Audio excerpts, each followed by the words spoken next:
Hello everyone. तो आज हम लोग डिस्कस करने वाले हैं जेई मेन जनवरी शिफ्ट के जनवरी में जो जेई मेन आपने दिया है उसका टॉप 3 टफेस्ट क्वेश्चन। हालांकि देखिए ये टफनेस जो वर्ड है ना, ये रिलेटिव टर्म होता है। मेरे लिए तो कुछ भी टफ नहीं है वैसे, बट हाँ जो जेई मेन से थोड़ा अच्छे लेवल का क्वेश्चन आया था उस क्वेश्चन को आज हम डिस्कस करने वाले हैं। टॉप 3 टफेस्ट क्वेश्चन को हम डिस्कस करने वाले हैं आपके साथ। हालांकि जेई मेन 1 आपका बिगड़ गया, टफ आया, पेपर का पैटर्न बदला, हर चीज अच्छा हो गया, केमिस्ट्री काफी रुला दिया, तो आप अभी उसको चिंता करने के बजाय बाउंस बैक करने की कोशिश कीजिए। बच्चे बाउंस बैक की स्टडी स्टार्ट कर दिए हैं। जे एडवांस के क्वेश्चन हम लोग कर रहे हैं, रे ऑप्टिक्स में लगभग 15-20 जे एडवांस के क्वेश्चन करवा दिया गया ऑलरेडी।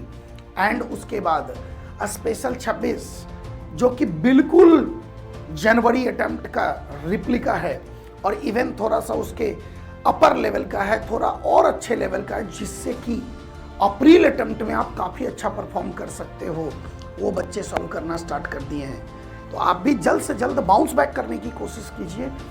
जनवरी अटेम्प्ट के टॉप 3 टफेस्ट क्वेश्चन को लेट्स डिस्कस, हम आपसे डिस्कस करना चाहते हैं। तो एक पहला सवाल ये आया था, देखिएगा ध्यान से।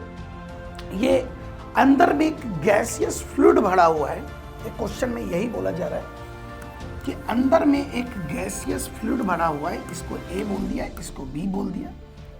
और ये क्या बोलना चाह रहा है कि इस गैसियस फ्लूइड का मॉलिक्यूलर वेट कैपिटल M है, यहाँ का प्रेशर PA है, यहाँ का प्रेशर PB है, और इसको ओमेगा से घुमाया जा रहा है, लेंथ L है। तो PB और PA में रिश्ता पूछा है। जाहिर सी बात, प्रेशर डिफरेंस होगा तभी फोर्स लगेगा और तभी वो घूम पाएगा। तो हमें PA और PB में एक रिश्ता क्रिएट करना है। तो इसके लिए हम क्या करेंगे, यहां से x दूरी पे एक छोटा सा एलिमेंट dx थिकनेस का ले लेंगे। इस dx थिकनेस के एलिमेंट की अगर मैं बात करूं तो इधर से प्रेशर P लग रहा होगा, तो इधर से प्रेशर P प्लस DP लग रहा होगा, क्योंकि जब प्रेशर डिफरेंस होगा तभी फोर्स लगेगा, और जब फोर्स सेंटर के तरफ लगेगा तभी वो सर्कुलर मोशन कर सकता है। तो अगर मैं इस एलिमेंट पे बात करूं, what is the net force acting towards the centre, तो ये इसका pressure difference dP into area will be the net force acting towards the centre, और ये सेंट्रीपिटल फोर्स के बराबर होगा dm into omega square x के बराबर होगा बच्चा। तो dP into area is equal to dm की वैल्यू क्या लिख सकता हूं मैं, density into volume of our element. Density rho, what is the volume of our element, area into dx omega square x। भैया एरिया चल बसा भैया। तो dP इज इक्वल टू आ गया बेटा rho omega square x dx के बराबर। ठीक है, अब देखिएगा ध्यान से, अगर मैं 1 मोल के लिए, 1 मोल गैस दिया हुआ है, 1 मोल दिया हुआ है, अगर मैं 1 मोल के लिए बात करूं तो क्या मैं लिख सकता हूं, PM is equal to rho RT। आप ये पढ़े होंगे, सिंपल है, ये आइडियल गैस इक्वेशन से आता है, PM is equal to rho RT। तो बेटा यहां पे रो की वैल्यू को क्या मैं PM डिवाइडेड बाय RT लिख दूं जी?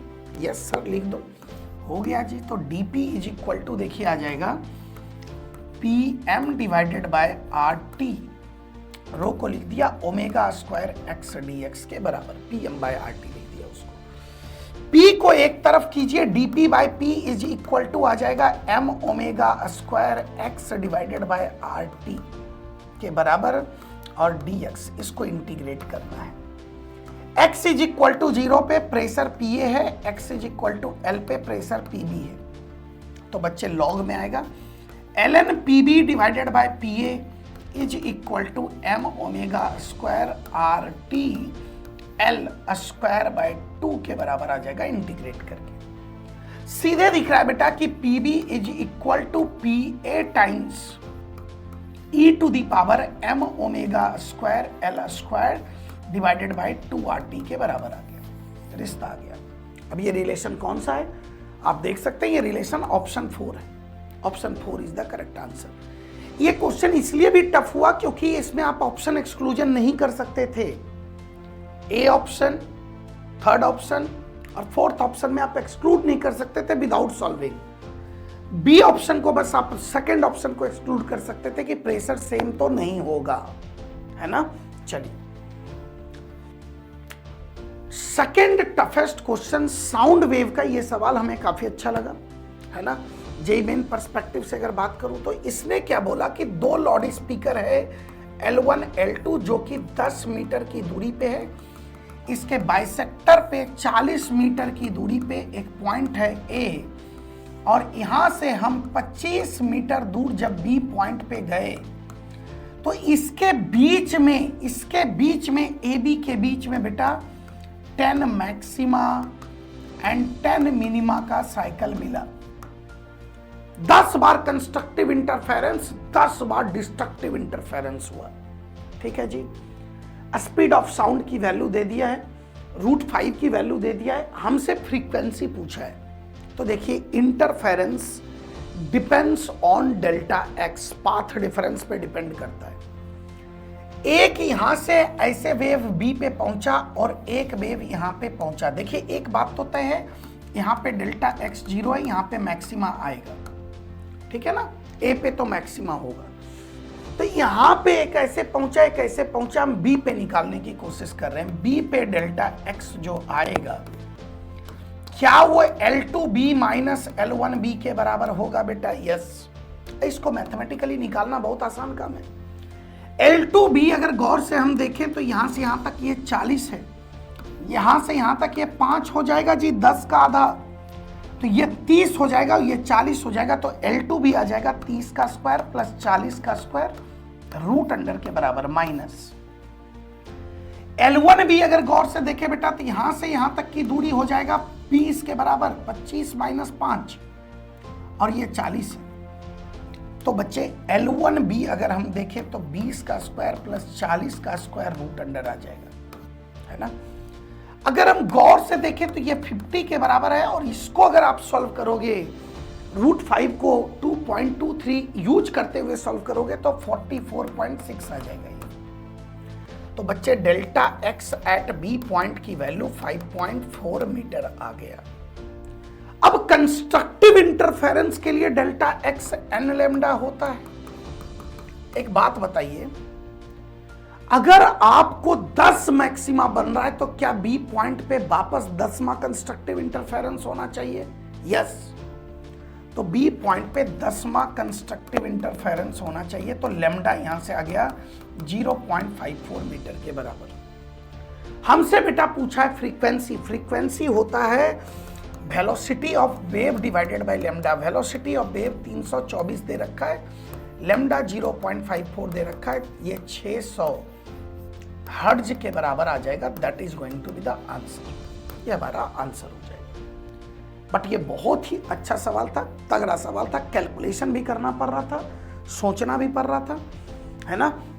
तो जेईई मेन पर्सपेक्टिव से काफी अच्छा क्वेश्चन हो गया ये। चलिए, हमारा नेक्स्ट जो टफेस्ट क्वेश्चन मैं इसको मानता हूं, इसमें क्या है ना कि मल्टी कंसेप्ट यूज हो रहा है। वर्टिकल सर्कुलर मोशन आना चाहिए, आपको एनर्जी कंजर्व करना आना चाहिए, आपको कोलिजन का कंसेप्ट आना चाहिए, तब आप इस क्वेश्चन को क्रैक कर सकते हैं। हालांकि बहुत ज्यादा टफ नहीं है, बट जेईई मेन लेवल का ठीक ठाक सवाल इसको मैं मान सकता हूं। तो देखिए, इसको क्या बोला कि एक बॉब है जो कि m मास का है, 1 मीटर 60 डिग्री एंगल से रिलीज किया गया, है ना, रिलीज किया गया वेलोसिटी 0 से, और नीचे एक ऑलरेडी सर्कुलर पाथ बनाया हुआ है, इस पे एक बॉल यहां पे अटका हुआ है जिसका मास m है, b है, ये a है।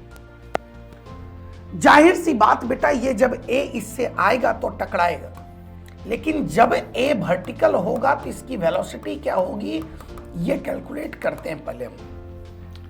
ये कैलकुलेट होगा एनर्जी कंजर्वेशन से। आप गौर से अगर देखिए, अगर ये 1 है तो ये 1 cos 60 दैट इज 1/2 है, तो यहां से यहां तक की दूरी भी 1/2 हो गया।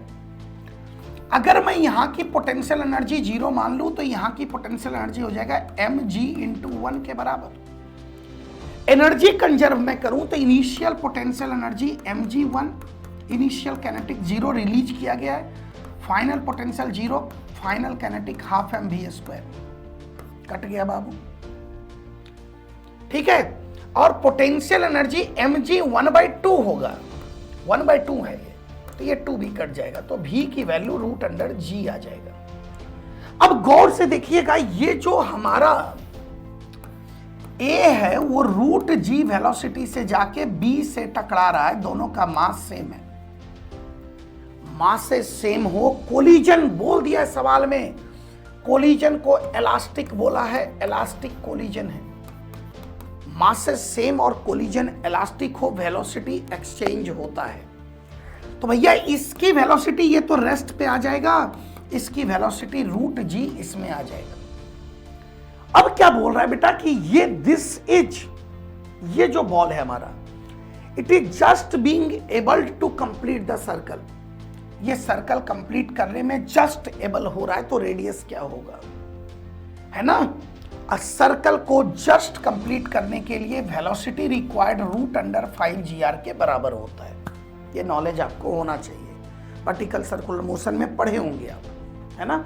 यहां से देखिए √g कट गया, तो r की वैल्यू सीधे 1/5 दिख रहा है, तो रेडियस ही कैलकुलेट करना था हमें, that is 1/5, that is option 2, option 2 will be the correct answer.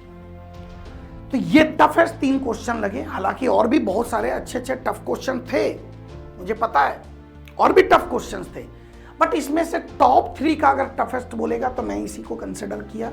हालांकि टफनेस, मैं वापस बोल रहा हूं, टफनेस एक रिलेटिव टर्म होता है, हमारे लिए तो कुछ भी टफ नहीं है, बट बच्चों के पर्सपेक्टिव से ये 3 टफ क्वेश्चन था जेईई मेन में। एंड लेकिन जेईई मेन अप्रैल अटेम्प्ट के लिए हमें ऐसे क्वेश्चनों की आदत डालनी है। ऐसा क्वेश्चन आपको बाउंस बैक क्लासेज में मिलेगा, बाउंस बैक कोर्स के क्लासेज में मिल जाएगा, लाइव क्लासेज में रोज ऐसे क्वेश्चन प्रैक्टिस करवाए जा रहे हैं, स्पेशल 26 में ऐसे क्वेश्चन भरे पड़े हैं, है ना। तो आप बाउंस बैक कर सकते हो। Let's bounce back with a good energy and good power. Bounce back करते हैं अप्रैल अटेम्प्ट में। Wish you all the best. Thank you बच्चे, थैंक यू।